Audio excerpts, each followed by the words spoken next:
In today's video, I'm going to be showing you how to cover your stake pocket hole, which is an old school thing that they had back in the days where you used to put a piece of wood in here, stand it up, front and back, and then you used to have crossbars that came across to extend the length of your bed on the sides. You got two on this side that's not covered from the factory. You got one right there in the front, which is covered. If you go to Amazon, I'll put in the video description where I purchased mine. Here's the part number. Show you what comes in the box.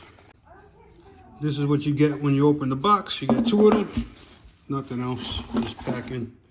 And these are press fitted inside, so it's gonna be a tight fit. But once you get it in, it locks in. Okay. Just put it in there. Hit it down with a hammer or your hand, and that locks it into place. Okay, simple install, cleans up the holes, no snow, ice, leaves, none of that builds up in there during the winter times. Like I said, pressed in, smack it in. That's it. Getting it out, I'm assuming you just take a flat blade screwdriver, put it under there and pry it up. So, simple 2-minute job. I don't know why it didn't come like that from the factory.